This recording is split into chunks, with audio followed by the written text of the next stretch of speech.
Good morning from sunny Puerto Rico. I'm not gonna lie to you guys, this is my third trip in the past 3 weeks, and I'm so exhausted. And the crazy thing is that the people that I came here with are like probably the most lively group of all of the groups that I have been on vacation with. So I don't know how I'm gonna keep up with their energy.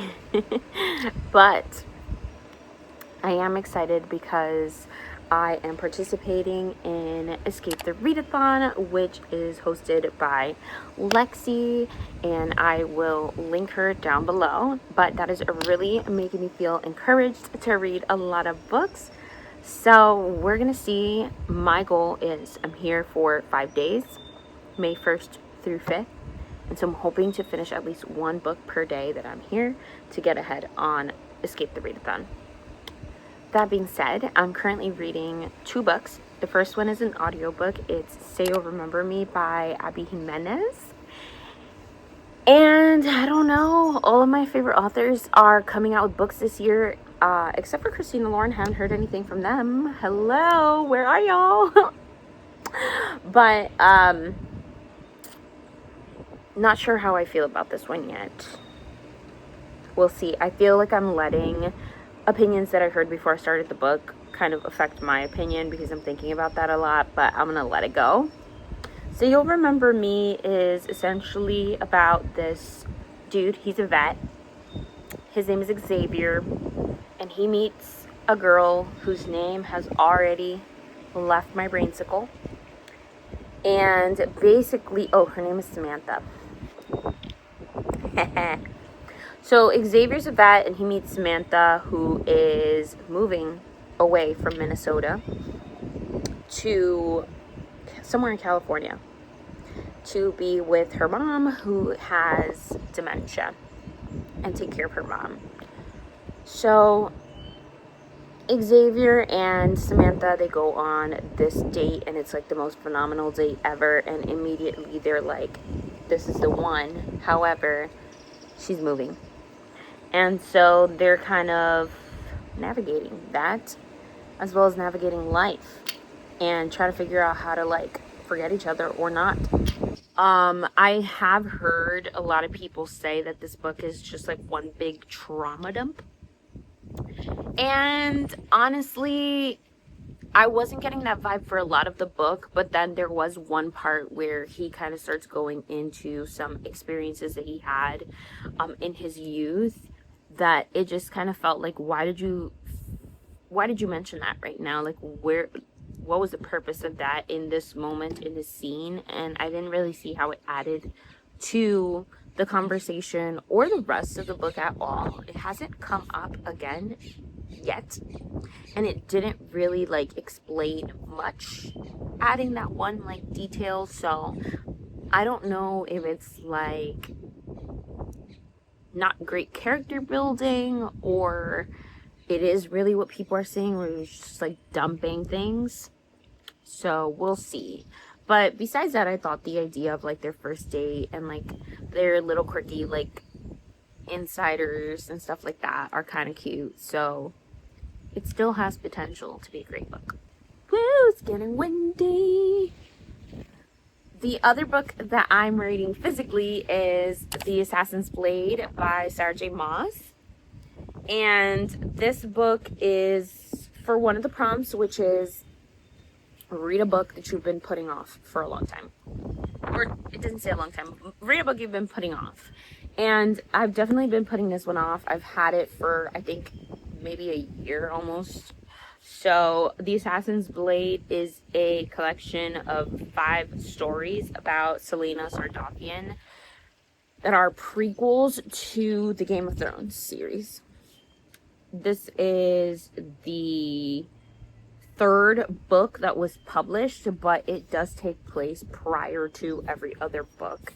And I couldn't figure out what order to read because so many people have such strong opinions about these books. So I just decided to read them in publication order. And I'm both mad and not mad about it, because I think that the writing in this one is much better than the first one, and so I can't imagine having read this one and then the first one and been like, I probably would have been like, oh, this is getting worse, I'm not reading the rest of the series. So you know what I mean? I'm giving this series a chance. I did not like the first book. The second book was like a 3 stars. It's like very mid, okay for me. But it did start to like catch my interest a little bit about what's going to go on further. So we're just going to continue and hope that I can stand Selena Sardathian, because she is the most arrogant and annoying main character I've ever read about in my entire life. And that being said, I'm all dressed for brunch, so I'm going to hit that. And then I think we're going to go either to the mall or walk around Old San Juan, which is like the old-timey cobblestone streets area of Puerto Rico. Catch y'all on the flip side. Hey friends, I was down for the count yesterday. I don't know what I ate or drank, but I was so unwell. Anyways, we're back and we're better today. I'm taking this readathon very literally, because it's like a cruise theme and I'm on a boat.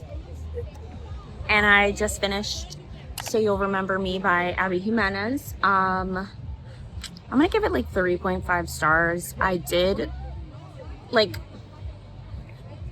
I wouldn't say the entire book was like a trauma dump, but there were definitely parts of it that felt like it, where it was just like, okay, we could have dealt without certain things. But it was generally a cute story. I like their connection and like their cute little insiders, the first date and things like that. And overall, you know, I thought it was like really real, you know, like the things that they had to go through with their families, the sacrifices that they had to make. Yeah, I don't have much to say about this book, so we're gonna leave it at that. And I'm going to probably pick up, I'm blanking on the name of the book. I'll put it here. It's the new, not new, I guess, or not her newest, but the Ali Hazelwood, and it's like an audio book exclusive. It just became available on Libby, so we're gonna read that. I still don't even know what it's about, so we'll see. Okay, so I've made it 30% through the book. It's called Two Can Play, the Ali Hazelwood book. Essentially in it, Viola and Jesse are game makers and they are rivals. Viola describes Jesse as like her arch nemesis, and their two companies are deciding to both get hired to like create a single game, and so they're thinking about potentially making them work together, and they go on this like work retreat in order to see if they will be able to like mesh well together. And thus Viola and Jesse find each other as next door neighbors in their hotel, and they have to work together throughout this retreat. It is odd to be reading this book in like the heat and the sun, because it takes place in the winter. I didn't realize that. It's like a snowy mountain lodge situation, although they haven't yet like talked too much about the ambiance or anything like that. It's definitely not a book that you need to read for like the atmosphere. Overall, I don't know, like this, I feel like this is gonna end up being like a very mid story for me. I'm not enjoying it too much just yet. I don't hate it either, but I just feel like Ali Hazelwood is a much better author with longer works as opposed to the shorter ones. Like, I didn't enjoy any of the short stories in Loathe to Love You or any like short work by Ali Hazelwood that I've read, but obviously she's an auto-buy author for me and I love all of her novels. But this is luckily a quick read, so I'm just gonna get through it. I mean, it's not like I'm pressing myself to get through it. It's fine, like it's not bad. It's just not like great either. I feel like the characters and the story usually tend to be a little underdeveloped. In this one, I feel like we are getting a little bit of development of the characters. Not too much, a little bit, but what I think is really kind of not pushing me to enjoy it as much is the fact that we're getting a lot of we're getting a lot of telling instead of showing, because obviously we need to get this entire story compacted into a small amount of time. So that's where I'm at. I think that I may take a little break to read the Assassin's Blade, maybe, because it's the only physical book I brought with me and I really, really, really want to get that one finished. So I'm going to do that before we head to dinner. At dinner, we're going to go to Bad Bunny's restaurant. I'm really excited that he opened here in Puerto Rico. I haven't been yet. And that's the tea. Hey y'all, I'm back from Puerto Rico. I look so tan. I love it. I got here this morning and the way I went into the deepest sleep of my life, I think I was sleeping from like 1 p.m. and I just woke up. It's 8 o'clock at night. Hopefully this doesn't ruin like my sleep cycle for tonight. I'm gonna give myself like maybe an extra hour awake, and then I'm gonna try to force myself to go back to sleep because I can't even. I feel like my plants, they're all dead. Anyways, I did yesterday finish Two Can Play by Hazelwood, and I ended up giving that 2.75 stars. I just felt like the characters were too underdeveloped. Like, if you ask me, what do I know about the main character? The only thing I know is that she loves video games. She's a video game developer. And she became a developer and has a connection with the current game at hand because her dad used to read these books to her when she was younger. And then when he got older and sick, she read them back to him. And that's cute and sweet. And it does give the character a good like connection to why this whole scenario is important to her. But besides that, I don't know anything about her. I don't know anything about the male main character. And their connection doesn't seem to, like, it's not something that we see grow throughout the story. It's something that they already had with each other. Like, they both already had crushes on each other prior to the story starting. So it kind of makes like the love story like a little bit purposeless. Like, really the only thing that we're getting is them getting to this cabin and like realizing feelings that they already had. And out of a like 17 chapter book, 3 to 4 of them are just spice and not actually focused on the building of their relationship. And that's what I like the least about books. So I can't say that I really enjoyed this one or that I would recommend it. It was not like I didn't give it 2 stars because it wasn't like I was like dragging my feet through this book, but I definitely was skimming and skipping through the spice. And then the rest of the book, it was just kind of like, all right, we're just getting through this. So 2.75 stars. That is annoying. But, you know, I do have a goal of 3.9 star average rating. And I've been getting a lot of really good 4-star books this year. And I think I have about 3 5 stars. The most 5 stars I've had in a year is, I think, like 13. I don't usually get 5 stars because I have to be like screaming, crying, thrown up, like having like kicking my little feet vibes. But that's okay. Another one that I don't think is going to get really high ratings is the Assassin's Blade. And ideally, I would love to finish this one today. I'm on a roll of finishing 1 book per day, mostly, with the exception of just 1 day. So I'm trying to keep those good vibes going. So I'm going to see if I dedicate the rest of my day to finishing the last, I want to say like 115 pages. I don't have a lot left of this, although I am tired. And the day's almost over, but, you know, I feel that if I dedicated myself to sitting here and reading this for an hour, I could bang out most of this. Because it's a pretty easy read. And, I mean, I'm not enjoying this one too much. I haven't enjoyed any of the Throne of Glass books yet. This is only the third one I've read. I've been reading them in publication order because I couldn't decide on all the orders that people gave me. And I'm not mad currently about this order. I mean, I understand why it would have been better to probably just read this one first. But I feel like the books, the first one was really, really bad. And the second one was like, all right, this is tolerable and I'm kind of interested in where this story is going. And then this one, I would put it somewhere between 1 and 2 in the series. Yeah, this would be like ranked second in the 3 that I have read so far. So, you know, I feel like if I had read this one first and then read the first one, maybe I would have gotten the ick for this series because the first one is just so not well written. We'll see.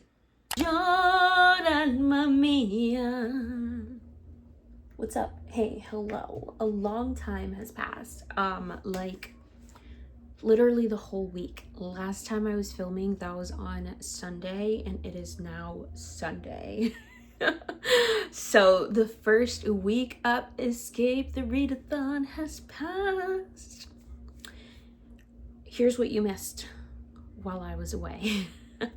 I did finish Two Can Play. I ended up giving it 2.75 stars. I felt like it had a lot of potential to be an interesting book, and I feel like I rated it close to a 3-star because I do enjoy like enemies to lovers. I liked like the video game vibes of it, but overall I wish there was like more of everything. So I feel like I can't justify to myself giving it anything like in a 3-star range. 2.75 stars it is. Very unfortunate, but I kind of already knew that I don't enjoy Ali Hazelwood's like shorter works, so we're gonna let it live. You know what I mean? We still love her. I'm still gonna read everything she writes. Then I read The Assassin's Blade by Sarah J. Maas, and I ended up giving this 3 stars. This is essentially the prequel novellas. There's 5 novellas in here to the Throne of Glass series, and this kind of just gives us like backstory on the main character, Selena Sardathian. And Selena, now I'm like blanking on her name, but I know her last name is Sardathian. In this, she kind of goes through like just a couple of like trials as an assassin, different events in her life that ultimately lead to where she kind of starts off in the first Throne of Glass book, which is in a like enslavement camp. For some parts of it, I was pretty you can't even see all of my tabs that I have in here, but for parts of this I was like, okay, what's gonna happen? But a lot of it, like, I was very annoyed by her lack of emotional maturity, the lack of Sam, the main character in this particular book's lack of emotional maturity, and it was just slow burn done in the worst way. So it did get 3 stars though, because there were some interesting parts, and I am looking forward to continuing the series. Then I read Fan Service by Rosie, Danan.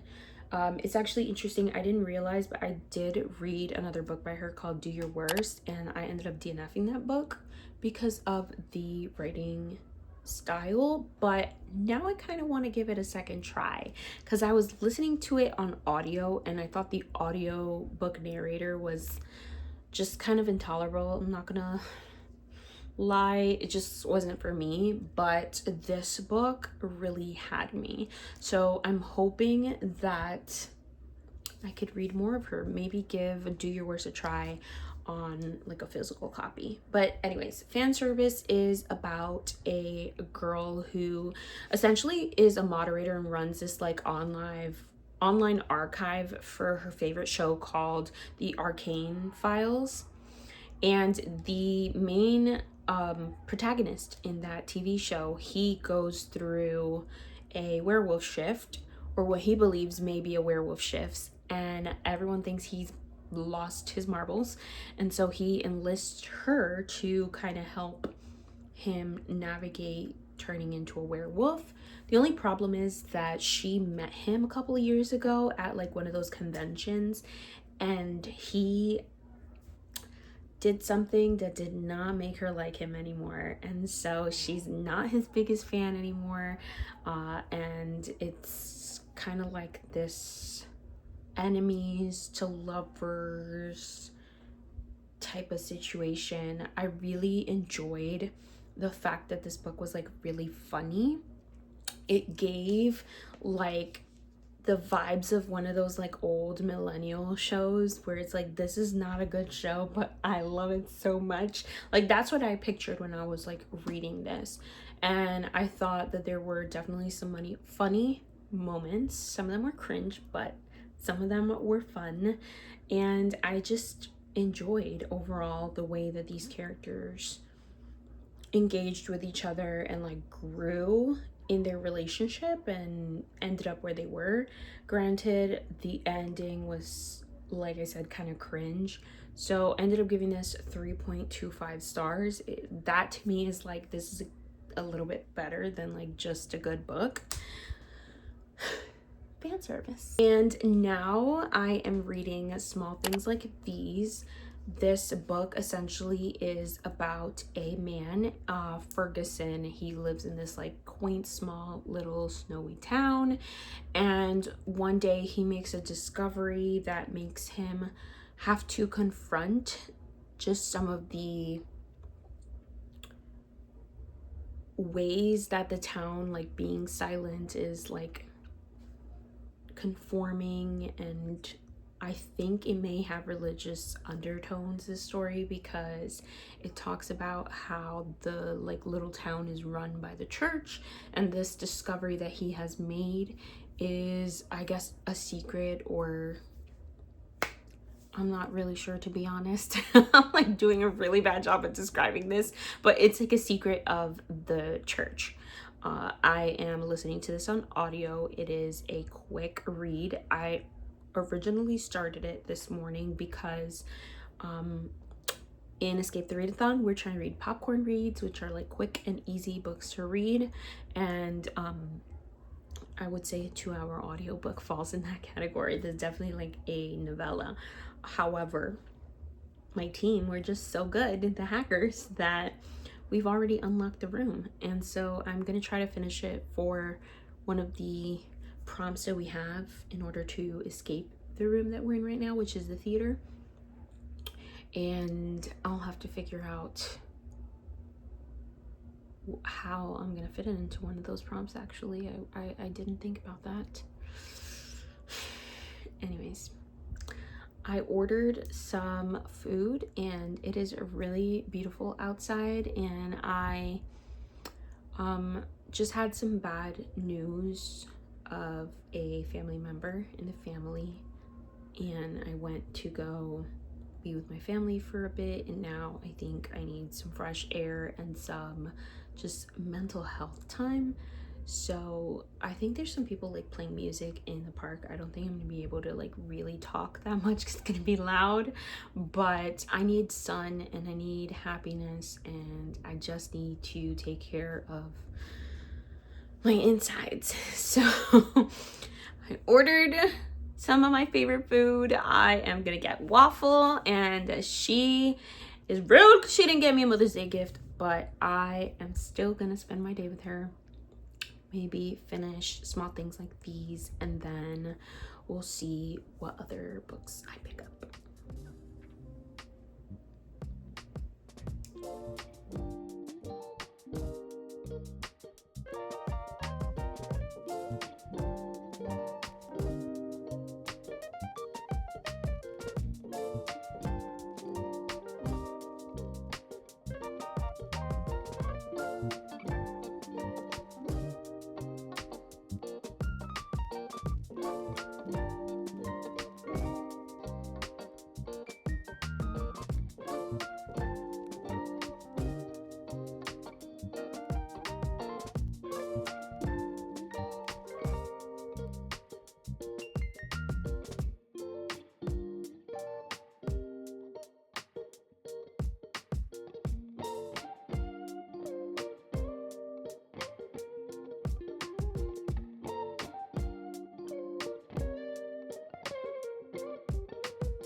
I'm really upset because I was really hoping to get some cute like park b-roll, but some kids got a whiff of waffle. At first it was all cool and dandy, they were petting her, she was fine, and then a bunch of other kids came and they were running and screaming and she freaked out.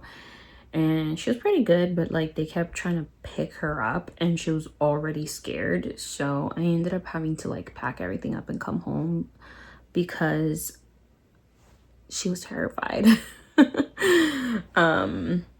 Anyways, I finished Small Things Like These. I ended up giving it 3 stars, and I feel like that was very generous. There was nothing about the book that I disliked. However, I feel like by the time I got to the end, I was just kind of like checked out, because I felt that like 50% of this book was mostly like set up to the story, and I was like, wow, like this would have been a really good setup if this was a longer book. Granted that I think it ended at like just the right time. However, I felt that the rest of the book, I mean, I think it was like purposeful that it ended abruptly, but that's just like not really my vibe for a short book. So I ended up giving it 3 stars. Also, I realized I was calling this guy Ferguson. I think I was. And his name is like Furlong, which I've never heard of before. Anyways, we move on.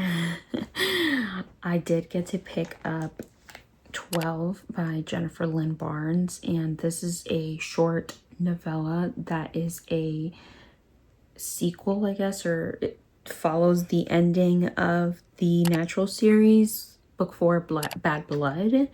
And I will say that the story to this one was pretty good. I'm glad that it wasn't any longer than what it was. However, there were these like little chapters in between where we talk about each character when they were 12 years old, and it just felt so purposeless. Like the only reason they were there is because the book is called 12 and they're all 12 years old. I don't think it came together cohesively to like, at least that I could discern, have any purpose to it other than like matching the title of the book. I don't know. I gave it 2.5 stars, and actually I think I gave it 3 stars, but now I'm kind of double thinking that. No, it would be 3 stars because I did enjoy the storyline. This followed a girl named Mackenzie McBride, which they saved the Naturals from the original series, saved when she was younger, and now they're back in her town again because she is at the top of a lighthouse threatening to jump unless her demands are met. And it was kind of interesting to see them like kind of go back to an old case that they had when they were younger, now that they're 23, and just see how they have developed as adults a little bit more. I don't think that that was like as fleshed out as it could have been, but it's okay. It was a light, fun, quick read, you know? I think that's one thing about Jennifer Lynn Barnes, is that I feel like she doesn't know when to quit.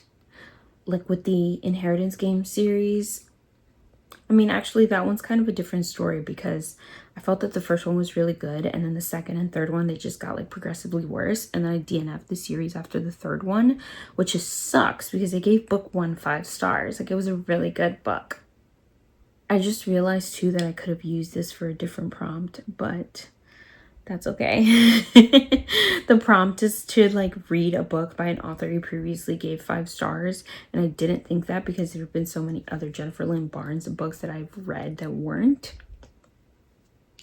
Either way, the Inheritance Game continues with the Brothers Hawthorne, The Grandest Game, and I think some other novella, and I just cannot. And then the Naturals honestly got better each book. Like the first book, second book, third book, fourth book, I feel like I gave them progressively higher ratings. And this one, I don't know, like we didn't really need it. sis. But what can you do? Now I know. Just read the first few of Jennifer Lynn Barnes' series. That being said, it's been a long day, both with like the bad news we got in our family, and then your girl spilled water on her laptop. So who knows when you are going to even get another video, because I can't edit. Yay for that. And I also lost my Kindle, but luckily I found it. That would have literally been my final reason. Thank the Lord that I found it. But we'll end the video here. If you made it this far, leave a dove emoji. If you enjoyed this, hit that like button. If you want to join the family, hit that subscribe button. And I will see you all when I see you next. Happy reading.